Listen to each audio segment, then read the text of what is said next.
my groaning. My God, I cry out by day, but you do not answer. By night, but I find no rest. Yet you are the Holy One, enthroned on the praises of Israel. Our ancestors put their trust in you. They trusted, and you rescued them. They cried out to you and were delivered. They trusted in you and were not put to shame. But as for me, I am a worm and not human, scorned by all and despised by the people. All who see me laugh me to scorn. They curl their lips, they shake their heads. Trust in the Lord, let the Lord deliver. Let God rescue him, if God so delights in him. Yet you are the one who drew me forth from the womb, and kept me safe on my mother's breast. I have been entrusted to you ever since I was born. You were my God when I was still in my mother's womb. Be not far from me, for trouble is near, and there is no one to help. Many young bulls encircle me, strong bulls of Bashan surround me. They open wide their jaws at me, like a slashing and roaring lion. I am poured out like water, all my bones are out of joint. My heart within my breast is melting wax. My strength is dried up like a potsherd. My tongue sticks to the roof of my mouth. And you have laid me in the dust of death. Packs of dogs close me in. A band of evildoers circles round me. They pierce my hands and my feet. I can count all my bones while they stare at me and gloat. They divide my garments among them. For my clothing they cast lots. But you, O Lord, be not far away. O help, hasten to my aid. Deliver me from the sword, my life from the power of the dog. Save me from the lion's mouth, from the horns of wild bulls. You have rescued me. I will declare your name to my people. In the midst of the assembly, I will praise you. You who fear the Lord, give praise. All of you, Jacob's line, give glory. Stand in awe of the Lord, all you offspring of Israel. For the Lord does not despise, nor abhor the poor in their poverty, neither is the Lord's face hidden from them. But when they cry out, the Lord hears them. From you comes my praise in the great assembly. I will perform my vows in the sight of those who fear the Lord. The poor shall eat and be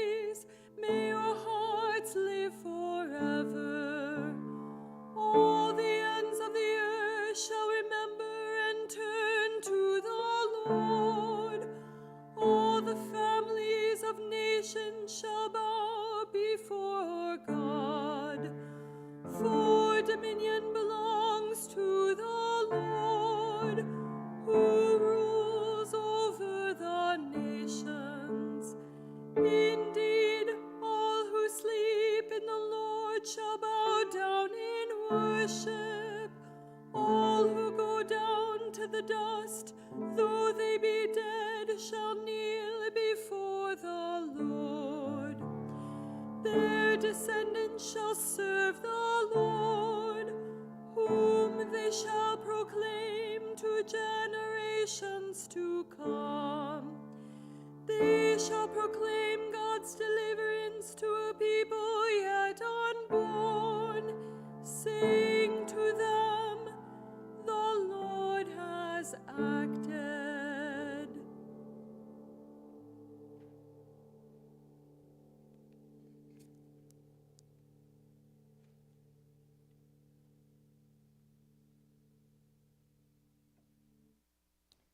We gather this evening to contemplate the Stations of the Cross. The meditations were written by Ruth Burgess. These are adapted from a publication from Iona. Each station consists of two pieces of artwork, one by American artist Janet McKenzie, the other by Croatian artist Zvonimir Atletic. The artwork is accompanied by a biblical reading, a brief meditation, and a prayer that ends with the phrase, God in your mercy, to which you may respond, hear our prayer. The first station, Jesus is condemned to death. A reading from Mark 15, beginning at the first verse. Jesus was taken in chains to Pilate. The chief priests were accusing Jesus of many things, so Pilate questioned him. Aren't you going to answer? He said. Listen to all their accusations. Jesus refused to say a word, and Pilate was amazed. Pilate spoke to the crowd. What do you want me to do with this one you call the King of the Jews? They shouted back, Crucify him! But what crime has he committed? Pilate asked. They shouted all the louder, Crucify him! Pilate wanted to please the crowd, so he set Barabbas free for them. Then he had Jesus whipped and handed him over to be crucified.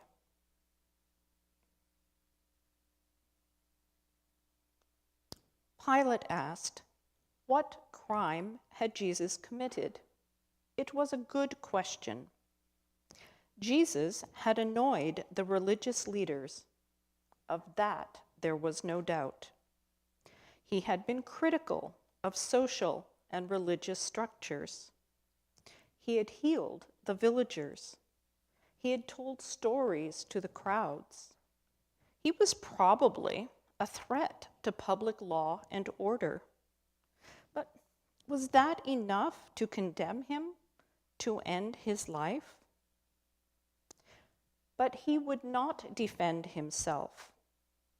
The storyteller was silent now, and the crowd was noisy, and Pilate handed him over to be crucified.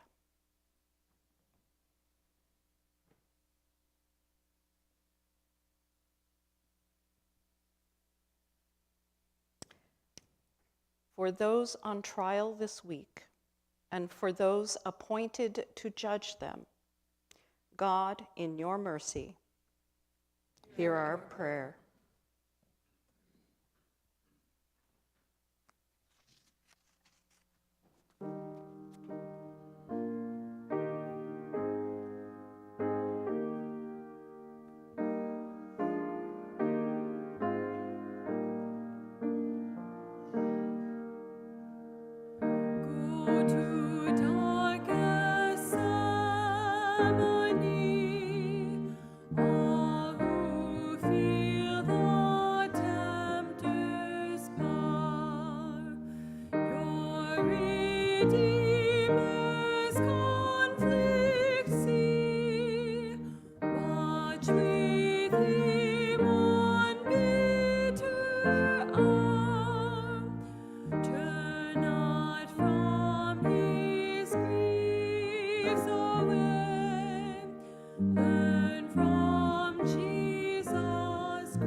View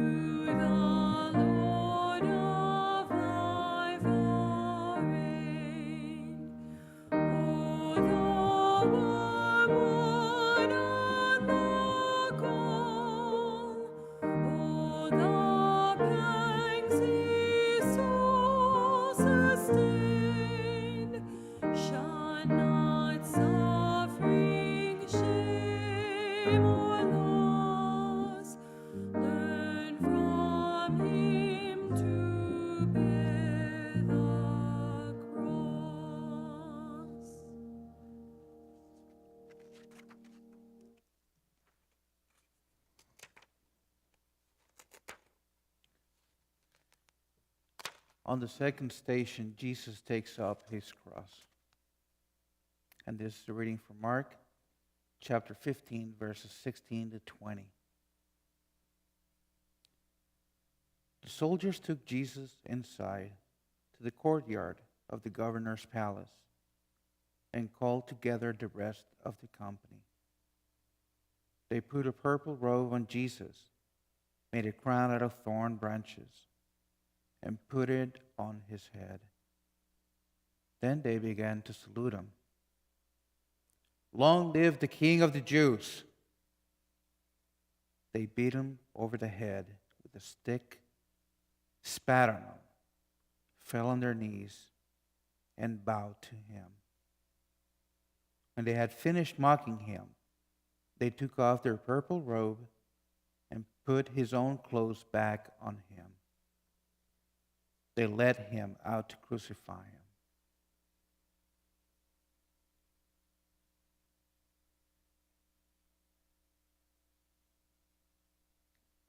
Soldiers taking a chance for a bit of fun. They had a heavy day ahead. Soon they would have put their public face disciplined, controlled, efficient. But for now, a bit of a lark with the lads with no risk of recrimination. Dead man tells no stories. And Jesus was going to his death.